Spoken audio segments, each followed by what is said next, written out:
इसलिए कि इंसान के बारे में किसी ने कहा कि इंसान बंदर से पैदा होने वाला एक अजूबा है।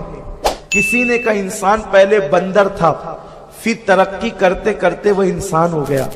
हम कहते हैं अगर इंसान बंदर से इंसान बना है तो आज इंसान से कुछ और क्यों नहीं बन जाता। जब तरक्की करके इंसान बंदर से इंसान बना, तब तरक्की करके इंसान कुछ और नहीं बन जाता। इसकी शक्ल क्यों नहीं बदलती। हजारों साल से इंसान तो आखिर जी रहा है, फिर ये क्या बात है। तो लोग इंसान की तौहीन करते रहे, खुद इंसान होकर इंसानियत पर सवालिया निशान खड़ा करते रहे। लेकिन कुरान अल्लाह की वो किताब है जिसने इंसान की असल छवि को, असल तस्वीर को यूं पेश किया कि मेरा अल्लाह फरमाता है वत्तीन व जैतून व तूर सीनीन व हाजल बलदिल अमीन। अल्लाह ने चार कस्में उठाई। कितनी कस्में? 4 कस्में। पहली बात, वो बगैर कसम के कोई बात कहे तो भी उसकी बात मानना हमारे लिए जरूरी है, क्योंकि कहने वाला खुदा है, रब है। और अगर वो एक ही कसम उठाकर बात कहे तो भी बात बड़ी वजनी और कीमती हो जाती है। लेकिन मेरा रब, मेरा अल्लाह जब इंसान की शान बयान करता है तो एक नहीं बल्कि 4 कस्में उठाता है। और वो 4 कस्में भी कौन कौन सी? वत्तीन, ऐ इब्राहिम तेरे शहर की कसम। वत्तीन, ऐ मेरे पैगंबर इब्राहिम तेरे शहर की कसम। वज़ैतून, वज़ैतून ऐ ईसा तेरे शहर की कसम। वतूर सीनीन, ऐ मूसा तेरे शहर की कसम और उस पहाड़ की कसम जिस पर तुझसे अल्लाह ने कलाम फरमाया। वह हाजल बलदिल अमीन, या मोहम्मद, ए मोहम्मद मुस्तफा मेरे महबूब तेरे शहर की कसम। 4 नबियों के शहर की कसम याद की। वत्तीन व जैतून व तूर सीनीन व हाजल बलदिल अमीन। आप सोचेंगे कि वत्तीन से शहर इब्राहिम की कसम कैसे याद की जा रही है, व जैतून से शहर ईसा की कसम कैसे याद की जा रही है। यहां तो तीन और जैतून की बात की गई है, अंजीर और जैतून की बात की गई है।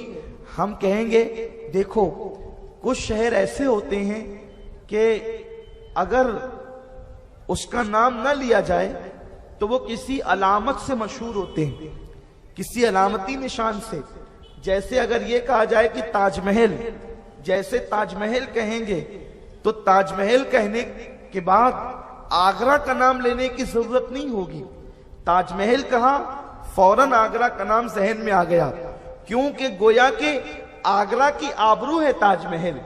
आगरा मशहूर है ताजमहल से, वरना आगरे की अहमियत क्या है। तो जैसे ताजमहल कहा, आगरा का नाम जहन के अंदर उभर आया, क्योंकि आबरूए आगरा का नाम है ताजमहल, निशान आगरा का नाम है ताजमहल, आगरा की पहचान का नाम है ताजमहल। तो जहां ताजमहल होगा वहां आगरा खुद ही आ जाएगा, खुद ब खुद आगरा का तारुफ आ जाएगा।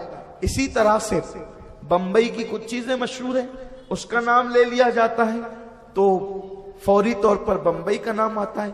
जैसे जो है वो बाबे हिंद, जिसे आप गेट ऑफ इंडिया कहते हैं, अगर ये कह दिया जाए तो फौरी तौर पर बंबई का नाम जहन में आ जाता है। इस तरह की बहुत सारी चीजें बंबई के हवाले से मशहूर है। इसी तरह से और भी शहरों की बात है। याद रखें, इब्राहिम अलैहिस्सलाम जिस इलाके में पैदा हुए उस इलाके के अंदर अंजीर पैदा होती थी और वहां की अंजीर बड़ी मशहूर है। इसी तरह हजरत ईसा जिस इलाके में पैदा हुए उस इलाके का जैतून बड़ा कीमती और बड़ा मशहूर है। और तूर सीनीन और हाजल बलदिल अमीन तो बिल्कुल जाहिर है। तो यूं किया जाता है कि कभी कभी किसी शहर का नाम नहीं लिया जाता, बल्कि उसकी मशहूर अलामत को बयान किया जाता है। आखिर अंजीर इतनी अजीम कैसे हो गई कि उसकी कस्में याद की जा रही है। बात अंजीर की नहीं है, बात दरअसल नबियों के शहर की है। तो कसम याद की गई, ऐ इब्राहिम मेरे प्यारे खलील तेरे शहर की कसम। ऐ ईसा मेरे प्यारे रूहुल्लाह तेरे शहर की कसम, ऐ मूसा तेरे शहर की कसम, उस मकाम की कसम जहां तुझे बुला बुलाकर तेरे साथ प्यारी प्यारी बातें की गई, तेरे साथ कलाम किया गया और गुफ्तगू की गई। और ऐ प्यारे मोहम्मद अरबी तेरे उस शहर की कसम जहां तुम चलते फिरते, वहाजल बलदिल अमीन तेरे अम्न वाले शहर की कसम जहां तेरे कदम लगे हैं। आप गौर फरमाए, आयतों का सियाक बता रहा है कि प्यारे प्यारे 4 अजीम पैगंबर जिनके मर्तबे सबसे अफजल मर्तबा मोहम्मदुर रसूलुल्लाह का, उनके बाद मर्तबा हजरत इब्राहीम अलैहिस्सलाम का और उनके बाद दोनों पैगंबरों का, उन 4 अजीम पैगंबर, उन 4 साहिबे किताब पैगंबर, उनकी कसम याद की जा रही है, उनके शहरों की कसम, शहर इब्राहीम की कसम, शहर ईसा की कसम, शहर मूसा की कसम, शहर महबूब की कसम। और 4 कस्में बयान करने के बाद अब फिर असल उन्वान की तरफ आया है कुरान और कहता है लक़द खलक़नल इंसाना फी अहसनी तक़वीम, इंसान को बंदर से अजूबा कहने वालों, इंसान को बंदर की पैदावार कहने वालों, इंसान को बंदर से तरक्की करके इंसान बनने वाला कहने वालों, ये सारे नजरियात गलत है। लक़द खलक़नल इंसाना फी अहसनी तक़वीम, हमने इंसान को अच्छी सूरत पर पैदा किया है, हमने इंसान को अच्छी शक्ल पर पैदा किया है।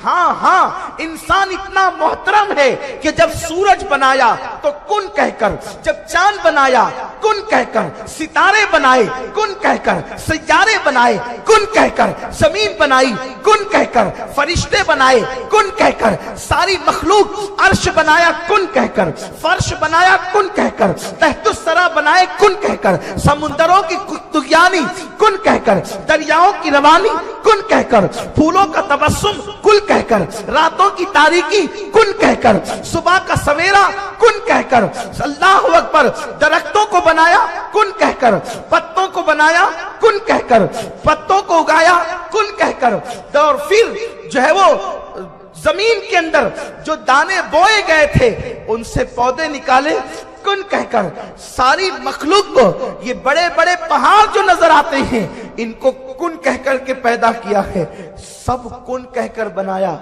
लेकिन इंसान अल्लाह का तू इतना महबूब है कि जब तुझे बनाने की बारी आई तो तुझे कुन कह करके एक लम्हे में पैदा नहीं किया, इंसान को कुन कहकर नहीं बनाया। अगर कुन कहता तो भी इंसान पैदा हो जाता, उसकी कुदरत है, लेकिन उसने कुन कहकर नहीं बनाया, बल्कि फरमा खलक़त बियदैया, कि हमने इंसान को अपने दोनों हाथ से, कुदरत वाले हाथ से इंसान को पैदा किया। जब हाथ कहे जाते हैं तो हाथ हमारी तरह नहीं, बल्कि उसकी कुदरत वाले हाथ, जैसा कि उसकी शान है, उसके हाथ हमारी तरह नहीं है। कहा हमने इंसान को अपने हाथों से बनाया, फिर की शान से बनाया इंसान को। दरअसल मसला यह है कि इंसान बहुत कुछ बना, अभी वो इंसान ही नहीं बना। उसे पता ही नहीं है कि मैं क्या हूं, उसे मालूम ही नहीं कि मेरी शान क्या है।